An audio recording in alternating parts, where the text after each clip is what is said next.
That's the way it always plays out.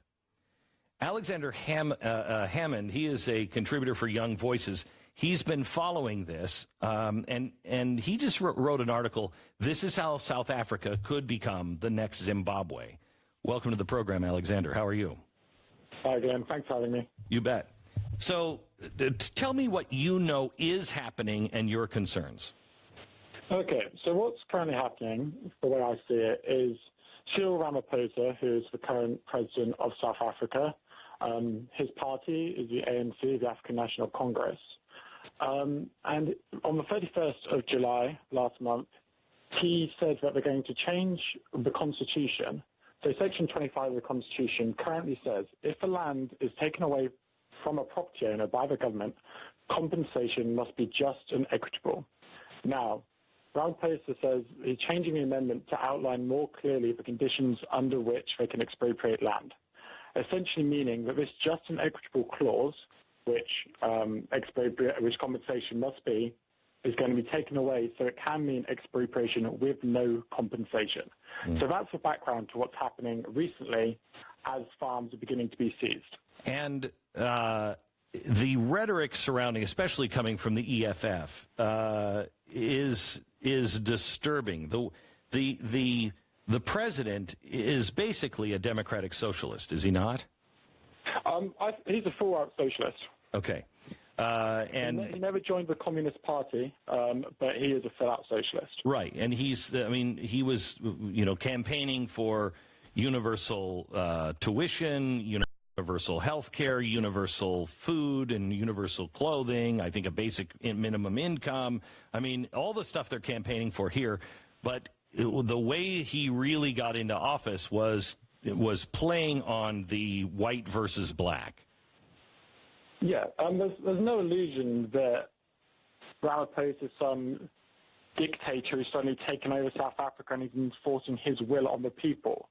He ran on the promise that when he comes to power, if he was to come to power, he would be taking the white land and giving no compensation in return. He calls it it's healing the historic wound doing this. But I think even more concerning is that there's no illusion Ramaphosa is, and in the past has been, very racist towards the whites in South Africa. There's a well-recorded case of that he actually compared the strategy of dealing whites in South Africa to that of boiling frogs. Now in this, he said you must raise the temperature slowly so the frogs don't realize what's happening, because if the temperature is raised too quickly, the frogs jump out of the water. Then, by the time the frog realizes it's dying, it's too late to escape the pot. This is the current president of South Africa. Let's stick to the devil we do know, and that is the idea of land distribution. So I don't know why people don't get this, because it didn't work in Russia. It didn't work in Zimbabwe. It never, ever works. Can you give us a little history on that? Yeah, so it seems right now they're following the exact path of Zimbabwe, because in 2000, Zimbabwe under Mugabe started taking the white farmers' land. And from my research, the result was essentially threefold. Violence increased. 5 white farmers died and a dozen more black farm workers were killed because they were associating with the white farmers. Food production plummeted. Food production fell by 60% within 10 years. Zimbabwe used to be called the breadbasket of Africa, and not anymore. Exports were down over $1 billion, and then it induced hyperinflation.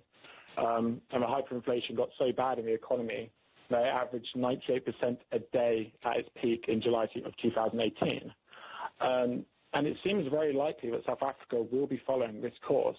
Violence is slowly increasing. The economy is abysmal right now. And some predict it is heading towards hyperinflation if the trend continues. So, Alexander, have you had any thoughts on, for instance, here we are watching Venezuela just imploding, people starving, people dying, violence, a ruthless dictator. And we're seeing this march to socialism and this march to redistribution. And people that are your age are seemingly loving it and embracing it when every single example of it being tried fails horribly. Why is this spreading and becoming so popular? So that's a great question. Obviously, I think it's been known for decades that the youth always go towards socialism.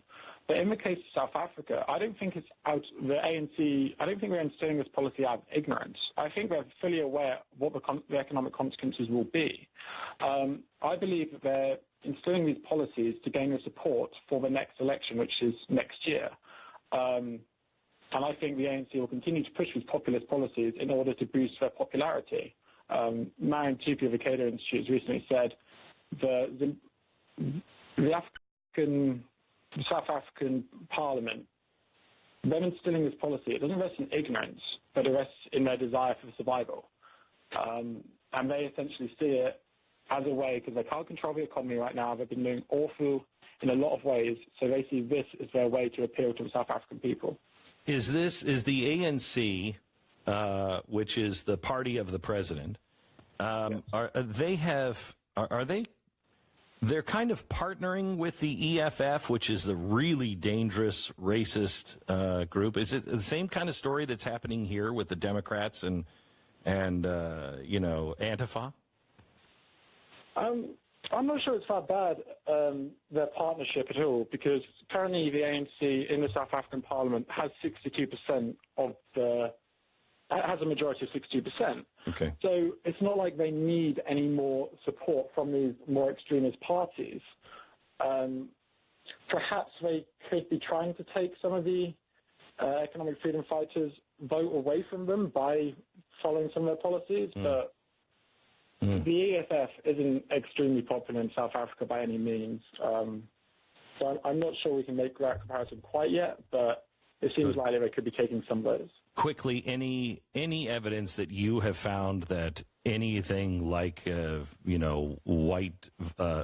black violence killing lots of farmers is actually happening?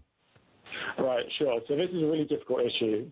8 hours ago, the president, actually slightly longer than that now, about 10 hours ago, the president tweeted that about the South Africa land reform and that he's going to get the Secretary of State to look into it.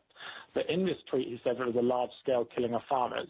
Now, I don't think that's quite accurate, saying large-scale. The problem with South Africa right now is there's no official numbers are available. Mm-hmm.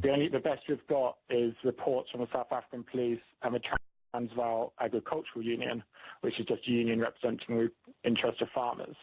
And the latest data we do have is from January to March 2018, and it indicates that there is an increase in attacks on the white farms, and in this 3-month period there are 109 attacks and 15 murders on the white farms, meaning one white farmer is killed every 5 days.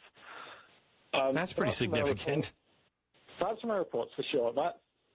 It's devastating, but the president claiming it's a large-scale killing is down to your definition, but it's problematic because there's no official numbers. Good. Alexander, thank you so much. Alexander Hammond, you can follow him at, is it just Alexander Hammo? Yeah, Alexander Hammond, Alexander, Hammo. Okay, thank you very much. I appreciate it, Alexander. Thank you for having me. You bet. It's so difficult to figure this out.